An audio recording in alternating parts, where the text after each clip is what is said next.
Good morning twelfth class. आज का हमारा टॉपिक है मेंस्ट्रुअल साइकिल। जैसे कि आपको पता है कि जो मेंस्ट्रुअल साइकिल है यानी कि रिप्रोडक्टिव साइकिल है, जो बेसिकली किस में होते हैं, जो फीमेल प्राइमेट्स होते हैं यानी कि मंकीज़, एप्स और ह्यूमन बींग्स में होती है, जिसको हम क्या बोलते हैं, मेंस्ट्रुअल साइकिल बोलते हैं। जो फर्स्ट मेंस्ट्रुएशन जो बिगिन होता है पबर्टी पे, तो उसको हम क्या बोलते हैं, मीनार के बोलते हैं। अगर हम ह्यूमन फीमेल्स की बात करें, जो मेंस्ट्रुएशन है ये क्या होता है, रिपीटेड होती है कितने 28 टू 29 डेज़ के बाद, और साइकिल ऑफ इवेंट स्टार्टिंग होते हैं one menstruation till the one is called the menstrual cycle, यानी कि वो साइकिल जिसमें मेंस्ट्रुएशन भी हो गया और नेक्स्ट साइकिल तक का जो टाइमिंग होती है उसको हम बोलते हैं मेंस्ट्रुअल साइकिल। वन ओवम हर टाइम पे कहता है one ovum is release during the middle, यानी कि जैसे ही ओव्यूलेशन का टाइम होता है तो आपको पता है कि 2 ओवरीज होती है, तो दोनों ओवरी में से हर बार एक जो ओवरी है वो क्या करते हैं, एक ओवम को क्या करती है, रिलीज़ करती है। तो one ovum is release ovulation during the middle of the each menstrual cycle. अगर मेजर इवेंट्स की बात करें साइकिल्स के, तो ये जो अगर आप फिगर देखें तो ये होते हैं बेसिकली, यानी कि मेंस्ट्रुएशन फेज़ होगा जिसमें आपके डिफरेंट टाइप्स के फेजेस होंगे, यानी कि कौन कौन से इवेंट्स होते हैं, यूट्राइन इवेंट्स होते हैं, ओवेरियन हार्मोन्स के होते हैं, ओवेरियन इवेंट्स होते हैं, और पिट्यूटरी हार्मोन्स के इवेंट्स लेवल्स होते हैं। यानी कि 4 टाइप्स के इवेंट्स होते हैं जो मेंस्ट्रुअल साइकिल के टाइम पे बिगिन होते हैं। यानी कि हमारे यूट्रेन में क्या चेंज आ रहा है, इवेंट्स में जो हार्मोन्स है वो क्या, उनमें क्या चेंजेस आ रहे हैं, ठीक है। उसके बाद जो पिट्यूटरी हार्मोन है उनमें क्या चेंजेस आ रहे हैं, और ओवेरियन ओवरी में और कौन कौन से इवेंट्स हो रहे हैं, ठीक है। ओवरी में और कौन कौन से इवेंट्स हो रहे हैं, यानी कि जो आपके फोलिकल सेल्स से डेवलपमेंट हो रही थी, एंडोमेट्रियम की सेल बन रही थी, उनमें क्या क्या चेंजेस आ रहे हैं। तो इसको हम वन बाय वन क्या करेंगे, डिस्कस करेंगे। तो फर्स्ट देखिए, साइकिल स्टार्ट होती है मेंस्ट्रुअल फेज़ की, तो सबसे पहले क्या होता है 3 to 5 डेज़ तक मेंस्ट्रुएशन फ्लो होता है। तो ये क्यों होता है, अब आपने लास्ट क्लास में जब हमने आपको गैमेटोजेनेसिस करवाया था तो हमने क्या कहते हैं, मैच्योर फेलिकल सेल्स होते हैं और उनके चारों तरफ क्या होते हैं, एंडोमेट्रियम की जो लेयर है एग के चारों तरफ, ओव्यूलेशन के टाइम पे एग के चारों तरफ एंडोमेट्रियम की लेयर डेवलप हो जाती है। तो वो क्या कहते हैं, थिकनेस प्रोवाइड करती है और कॉन्ट्रैक्शन में हेल्प करती है। तो वही लेयर क्या होती है, अगर ओव्यूलेशन नहीं होता यानी कि फर्टिलाइजेशन अगर नहीं करा है, तो वो लेयर क्या हो जाएगी, ब्रेक डाउन हो जाएगी, टूटने लग जाएगी। Lining the uterus and blood vessels which form liquid that comes out through the vagina, और ये वजाइना से क्या निकलना शुरू हो जाएगा। मेंस्ट्रुएशन ओनली अकर इफ, ये तभी होगा अगर ओवम फर्टिलाइज यानी कि एग फर्टिलाइज नहीं हुआ। अगर फर्टिलाइजेशन अकर हो गया है, प्रेगनेंसी हो गई है, तो ना तो एंडोमेट्रियम की लेयर है वो ब्रेक डाउन होगी, ना ही मेंस्ट्रुअल साइकिल होगी।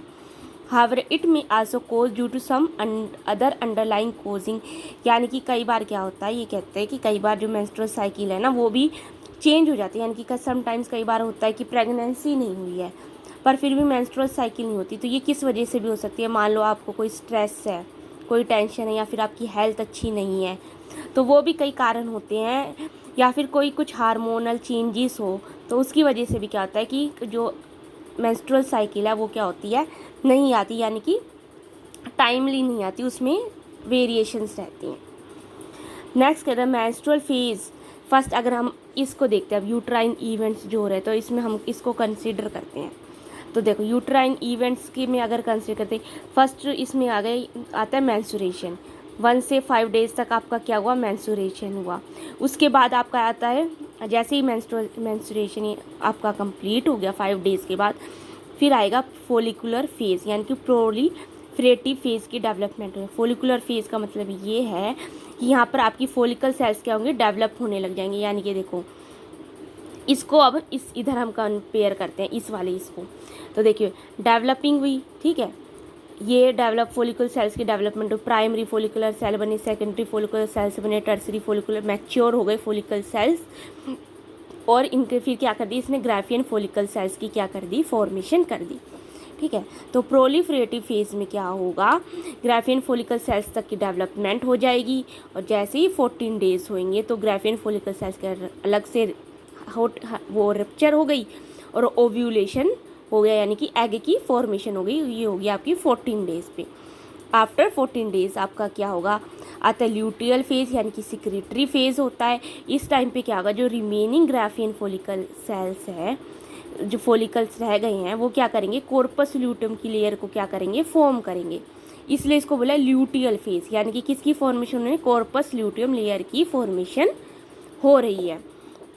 ठीक है, ये क्या करेगी, बहुत सारे लार्ज अमाउंट में जो हार्मोन है, कौन सा हार्मोन, जैसे ही कॉर्पस ल्यूटियम होगा तो लार्ज अमाउंट में कौन सा, प्रोजेस्टेरोन हार्मोन रिलीज होना शुरू हो जाएगा। ठीक है, कि भाई अब आपकी और जो एंडोमेट्रियम की जो लेयर है वो क्या हो जाएगी, थिकन हो जाएगी और मेंटेन हो जाएगी, यानी कि फुली डेवलप हो जाएगी कि भी अब प्रोजेस्टेरोन हार्मोन हो गया है, ओव्यूलेशन स्टार्ट हो सकता है, फर्टिलाइजेशन यानी कि प्रेगनेंसी अकर हो सकती है। इस टाइम पे ओव्यूलेशन हो जाएगा तो प्रेगनेंसी अकर हो जाएगी। अगर नहीं होती तो ये कॉर्पस ल्यूटियम की लेयर क्या हो जाएगी, धीरे धीरे टूटनी शुरू हो जाएगी, डिजनरेट होनी शुरू हो जाएगी। तो नेक्स्ट साइकिल बिगिन, यानी कि अगर इस टाइम पे होता है आपका 14 to 23, देखिए 20 मैक्सिमम आपका 21 डेज़ है। ठीक है, इस टाइम पे अगर आपका ये हो जाता है, ठीक है, अगर नहीं होता तो फर्टिलाइजेशन अगर नहीं करता तो कॉर्पस ल्यूटियम की लेयर डिक्रीज, आपका हार्मोन लेवल जो है प्रोजेस्टेरोन का डिक्रीज होना शुरू हो जाएगा और आफ्टर 28 नई मेंस्ट्रुअल साइकिल जो हो जाएगी आपकी बिगिन हो जाएगी। ये आपके दो टॉपिक कवर हो गए। अब हम हार्मोन्स की बात करें तो देखिए हार्मोन में क्या चेंज हो रहा है। फर्स्ट ओवेरियन हार्मोन की देखते हैं। तो जैसे जैसे अगर एस्ट्रोजन हार्मोन की बात करें तो देखिए जैसे जैसे फोलिकल सेल्स की डेवलपमेंट होनी शुरू हुई तो एस्ट्रोजन हार्मोन क्या होगा, इंक्रीज होना शुरू होता है। और जब ओव्यूलेशन इंक्रीज हो जाता है, यानी कि ओव्यूलेशन का टाइम होता है ड्यूरिंग 14 डेज, क्या होगा, एस्ट्रोजन का लेवल क्या हो एकदम हाई हो जाएगा, अपनी पीक पे होगा। पर अगर ओव्यूलेशन अगर कॉर्पस ल्यूटियम वो इंतजार करेगा, अगर नहीं होता तो वो डिक्रीज हो जाना शुरू हो जाएगा। जैसे ही एस्ट्रोजन का लेवल डिक्रीज होगा, कॉर्पस ल्यूटियम क्लियर होगी तो प्रोजेस्टेरोन का लेवल इंक्रीज हो जाएगा। जैसे ही ये डिक्रीज हुआ, ठीक है, ये फिर से क्या हो जाएगा, इंक्रीज हो जाएगा। अगर पिट्यूटरी हार्मोन्स की बात करें तो पिट्यूटरी हार्मोन दोनों फॉलिकल स्टिमुलेटिंग हार्मोन FSH और LH क्या है, ल्यूटिनाइजिंग हार्मोन। फॉलिकल स्टिमुलेटिंग यानी कि फॉलिकल से रिलेटेड है और ल्यूटिनाइजिंग हार्मोन दोनों ही क्या करेंगे, जैसे ही ओव्यूलेशन यानी कि ड्यूरिंग 14 डेज क्या होंगे, जब फॉलिकल सेल मैच्योर हो जाएंगे तो दोनों अपनी क्या होंगे, पीक पर होंगे, यानी कि हाईएस्ट पॉइंट पे होंगे। पर अगर ओव्यूलेशन के टाइम पे अगर नहीं होता तो फिर से ये क्या हो जाएंगे, अपने डिक्रीज हो जाएंगे, यानी कि फॉलिकुलर सेल्स की टाइम पर ये क्या हो जाएंगे, मैच्योर हो जाएंगे। अब इसको मैं आपको रीड करते हैं हम बुक में से। तो देखिए अंडरलाइंग स्ट्रेस फॉलिकुलर फेज आएगा तो ड्यूरिंग दिस फेज का जो प्राइमरी फॉलिकल सेल्स है in the ovary way grow करेंगे, बिकम मैच्योर होंगे, फुली मैच्योर होकर क्या बनेंगे, ग्राफियन फॉलिकल सेल्स बनाएंगे और साइमल्टेनियस जो एंडोमेट्रियम की लेयर है वो क्या हो जाएगी, यूट्रस में रीजनरेट होएगी, प्रोलिफरेशन के लिए तैयार होगी। इस चेंजिंग्स के टाइम पे जो ओवरी है और यूट्रस में है वो भी चेंजेस आएंगे, किस लेवल पे, पिट्यूटरी और ओवरी के हार्मोन्स के बेस पर।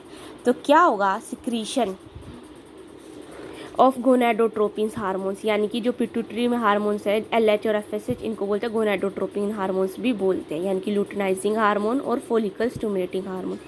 ये धीरे धीरे इंक्रीज होने शुरू होंगे ड्यूरिंग द फॉलिकुलर फेज, यानी कि फॉलिकुलर फेज पर ये इंक्रीज होंगे और stimulate follicular development as well as secretion of estrogen by growing follicles.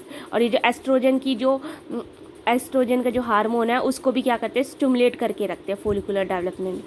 Both जो होते हैं ल्यूटिनाइजिंग और फॉलिकल स्टिमुलेट पीक पर होंगे कब, मिडल साइकिल में, यानी कि 14 डे के टाइम पे जब ओव्यूलेशन है।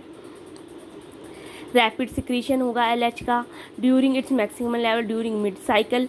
LH induce rupture of Graafian follicle, और जैसे ये क्या करेगा, जो ग्राफियन फॉलिकल सेल्स हैं उनको क्या रप्चर कर देगा, उसकी लेयर को, और रिलीज़ कर देगा ओवम यानी एग को क्या कर देगा, रिलीज़ कर देगा 14 डेज़ के टाइम पे, ओव्यूलेशन के टाइम पर।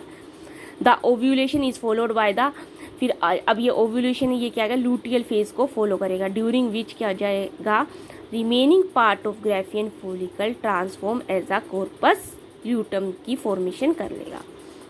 Corpus luteum secretes large amount of progesterone which is essential for maintenance of endometrium layer, यानी कि कॉर्पस ल्यूटियम क्या करेगा, इंक्रीज करेगा प्रोजेस्टेरोन हार्मोन के लेवल को, किस लिए ज़रूरी है, एंडोमेट्रियम की जो लेयर है उसको मेंटेन करने के लिए ज़रूरी है। Such an endometrium is necessary for implantation of fertilize ovum and other events of pregnancy के लिए रिक्वायरमेंट इसकी होती है। During pregnancy all events of the menstrual cycle stop, there is no menstruation होगा, यानी कि प्रेगनेंसी हो गई तो ये सारे जो आपके इवेंट्स हैं यानी कि menstruation, proliferative phase, follicle phase और ल्यूटियल फेज सारे क्या जाएंगे, स्टॉप हो जाएंगे, हार्मोन्स में भी, ठीक है। इन दी एब्सेंस ऑफ अगर फर्टिलाइजेशन अकर नहीं होगा तो the corpus luteum degenerate, corpus layer जो है वो डीजेनरेट, टूटनी शुरू हो जाएगी। This cause disintegration of endometrium leading to menstruation marking a new cycle.